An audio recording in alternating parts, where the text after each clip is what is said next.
gente vem até o Instituto Federal, que completa 70 anos nesse mês, e estamos conversando com uma ex-aluna, a Cláudia Leite, que ficou aí muitos anos e trabalhando pelo mundo através da Nestlé, com a divisão da Nespresso, mas é ex-aluna aqui do Instituto, né, Cláudia? É algo que eu conto com muito orgulho, porque as pessoas quando olham e falam da carreira, falam de toda a trajetória, querem saber o que a gente estudou, o que a gente se formou. Eu já tinha passado por várias coisas, eu tinha feito pós-graduação, MBA, mestrado, mas eu sentia falta de alguma coisa e eu descobri aqui, né, que tinha o curso tecnólogo em cafeicultura e eu resolvi fazer.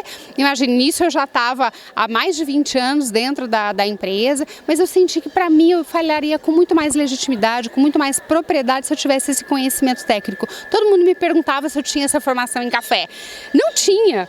Então, eu tinha o conhecimento, mas eu senti falta e aqui eu encontrei, né, nessa joia que nós temos aqui na região, no Instituto Federal do Sul de Minas, no campus Muzambinho, e tive essa oportunidade de estudar aqui e de aprimorar, acrescentar cada vez mais conhecimento. Você vem de uma família de produtores rurais, passou pela manteiga aviação e pelo café da Nespresso, ou seja, para o que há de mais genuíno na mineralidade, né? Café com leite. Eu acho que vários aspectos aí que enaltecem a nossa cultura. Eu até imagino, acredito, que quando eu fui convidada pela Nestlé para trazer a marca Nespresso para a América Latina, tinham pessoas ali com um currículo muito melhor que o meu. Com certeza, isso, né, ninguém precisava me falar, mas algo que me diferenciou foi conhecer a origem, foi ser de uma região, por ter nascido nas barras da saia do café. Ou seja, ser caipira, como a gente fala, né? Isso sem dúvida trouxe assim, um olhar deles e um destaque que ninguém tinha isso que eu tinha.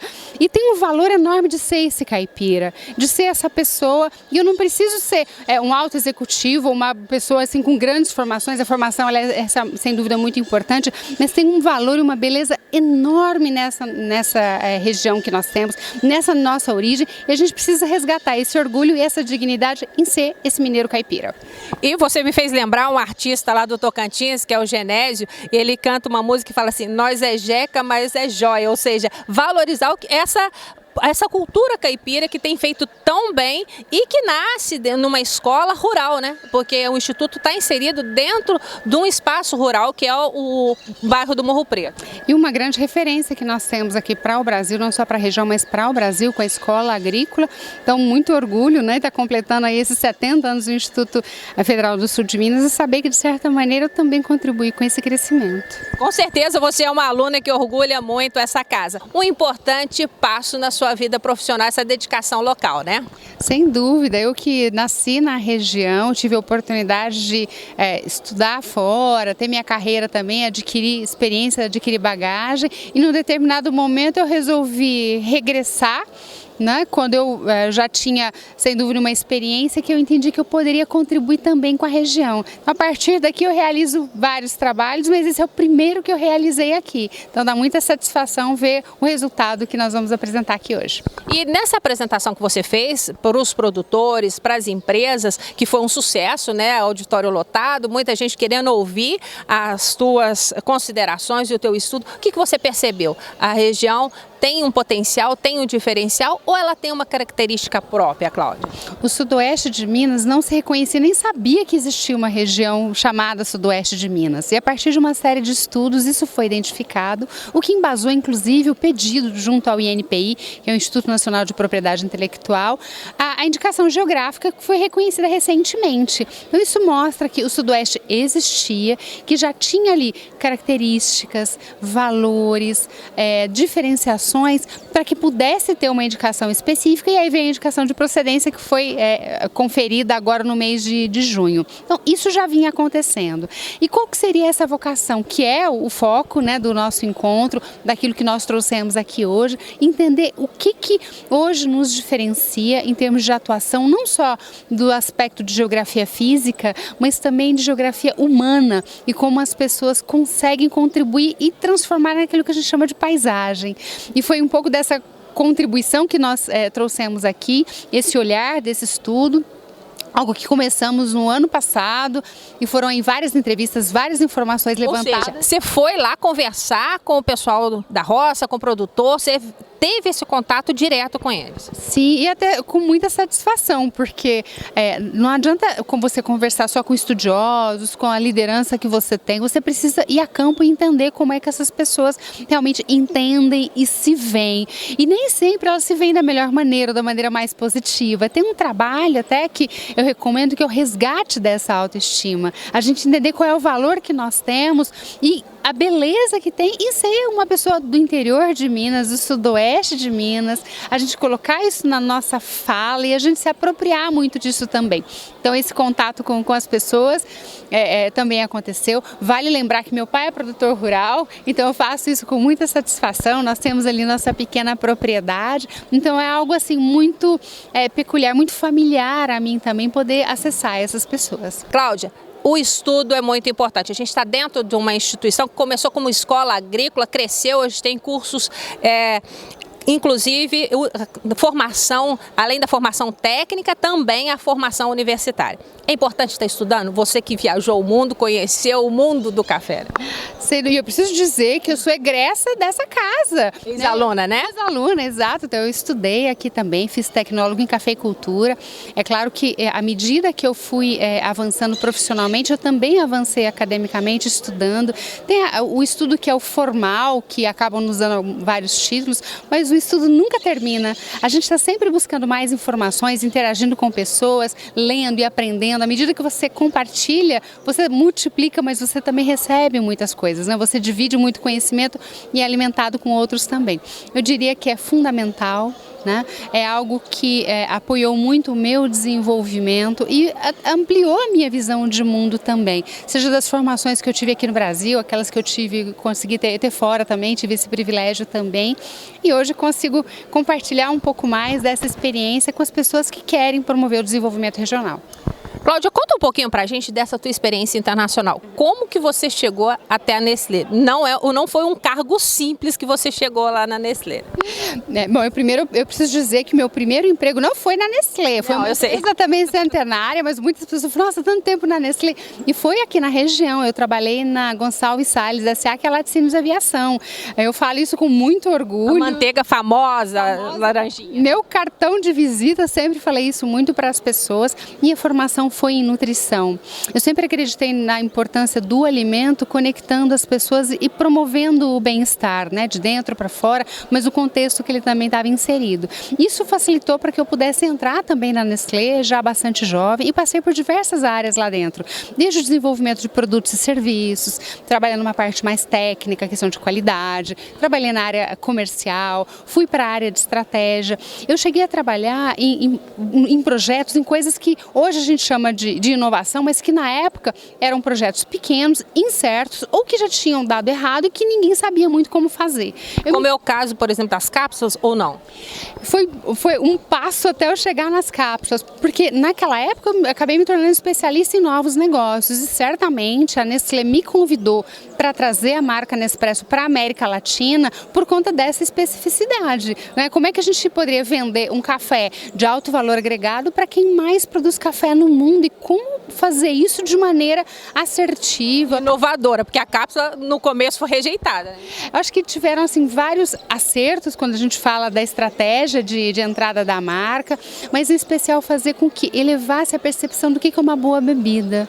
A gente sempre tomou muito café, mas a gente foi educando o nosso paladar e ampliando o repertório. Eu vejo que essa foi a principal contribuição da indústria, fazer com que as pessoas descobrissem as possibilidades que elas podiam ter de degustar de café, de conhecer café que não era tudo igual e que nós precisávamos elevar também a qualidade que você tem público que quer consumir e que na outra ponta você tem consumidores, pessoas, homens e mulheres que se dedicam na produção desse café. Então, conectar e valorizar cada uma dessas pontas era a grande essência que nós tínhamos. E isso foi crescendo, isso foi impulsionando.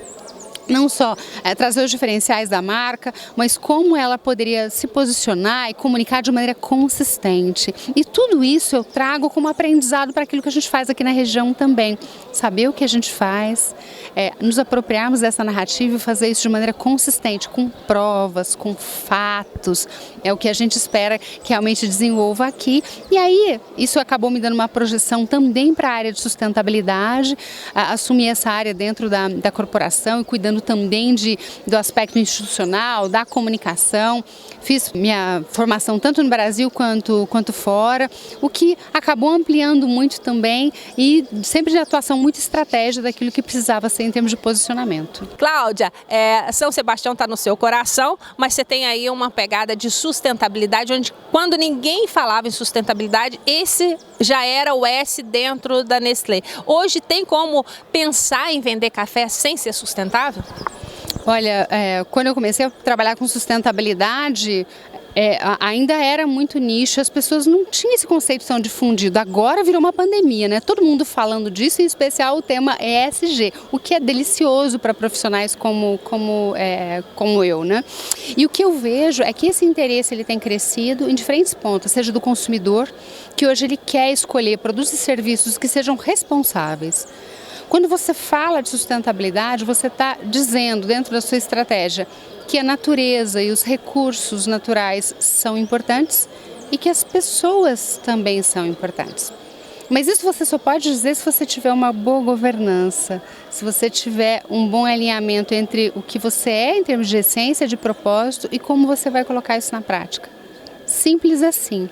Não é desafiador. É natural para quem está no campo, né? A agenda é enorme, tem muitas coisas a serem feitas, mas ao invés da gente se perder nessa agenda e trazer uma complexidade muito grande, vamos pensar naquilo que é simples, entender dentro da nossa realidade o que a gente precisa fazer. Então conhecer, no caso da produção agrícola e da cafeicultura, conhecer o nosso solo, conhecer a nossa região, o nosso bioma, como é que nós podemos produzir café em equilíbrio com esse ambiente que nós temos, como trazer as pessoas para todo esse conceito, falando de respeito, falando de boas condições de trabalho, falando de formalização de trabalho. Então, tudo isso são temas que estão circundando a cafeicultura, o agronegócio, mas todas as atividades como um todo. Pode ser hoje uma condição para você se diferenciar. Né? Você agrega mais valor, você fala mais sobre isso. Só que cada vez mais vai ser uma condição para você competir. E se você não avançar nas práticas em sustentabilidade, você não vai fazer parte do jogo. Porque, ou seja, o marketing hoje de qualquer produto e qualquer alimento está ligado à sustentabilidade. Não dá para fechar os olhos, né, Cláudia? Porque as pessoas querem saber, além do bom produto e serviço, o que tem por trás? Como que ele é feito? Por que ele chegou até aqui? Então, isso faz parte da escolha dos consumidores para poder decidir entre o produto A e o produto B, né? Ou entre um serviço ou outro também. Então, isso é uma grande dica de marketing para quem está começando com a sua marca de café, né? Lançando a sua marca, ou seja, tem que pensar no como eu faço.